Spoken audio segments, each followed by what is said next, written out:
Hello everyone. आप सभी का स्वागत है मेरे इस यूट्यूब चैनल स्टेनोग्राफी पाठशाला पे।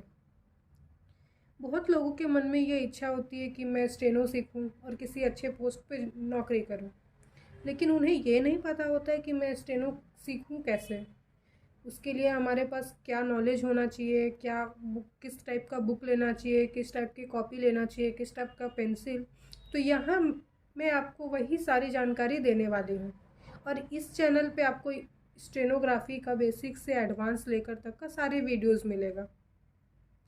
जैसे कि अगर हम बात करते हैं कि स्टेनोग्राफी होता क्या है, तो स्टेनोग्राफी एक लैंग्वेज होता है, जैसे इंग्लिश होता है, हिंदी होता है।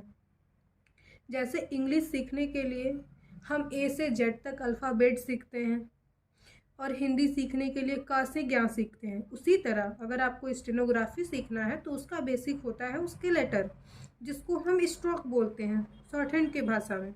लेकिन वो टोटल होते हैं 24, उसको कॉन्सोनेंट बोलते हैं।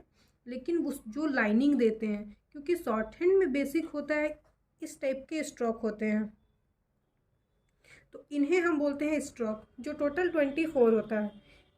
इन्हीं के थ्रू आप पूरे शॉर्ट हैंड को सीखते हैं, क्योंकि हमारा बेसिक कॉन्सोनेंट है और इसमें फिर हम ऐड वॉवेल को करते हैं।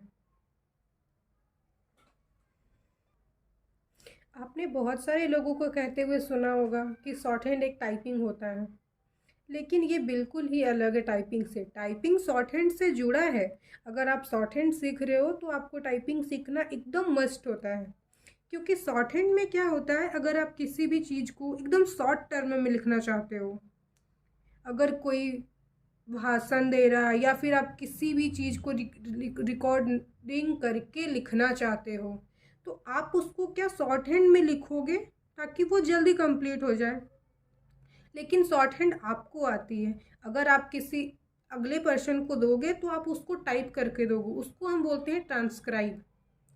आप उनको, या अगर आप इंग्लिश शॉर्ट हैंड सीख रहे हो तो आप उनको इंग्लिश में टाइप करके दोगे।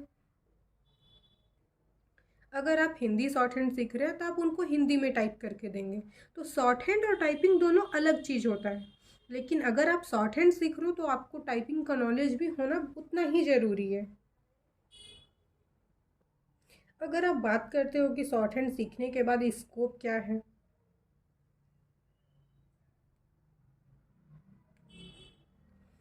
तो बहुत सारी ऐसी गवर्नमेंट जॉब होती है जिसमें आप स्टेनो के थ्रू एक अच्छे पोस्ट पे जा सकते हो।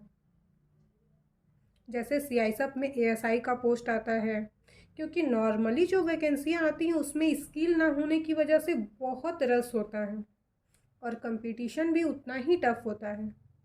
लेकिन अगर आप स्किल के थ्रू जाते हो तो आपको एक अच्छा चांस मिल सकता है जॉब पाने का। अगर आप कोर्स ड्यूरेशन की बात करते हो तो नॉर्मली 3 महीने आप शॉर्ट हैंड की बुक को अच्छे से कंप्लीट कर सकते हो।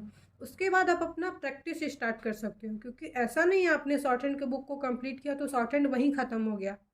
शॉर्ट हैंड में ऐसा होता है कि आपको 1 मिनट में 80 वर्ड लिखना हो, उसके बाद आपको टाइप करना हो, या तो 1 मिनट में 100।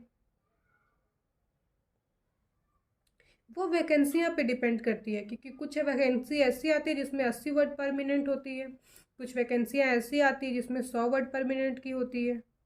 तो आपका बेसिक जो वो बुक है वो 3 महीने में कंप्लीट होगा, उसके बाद आपको प्रैक्टिस करना होगा।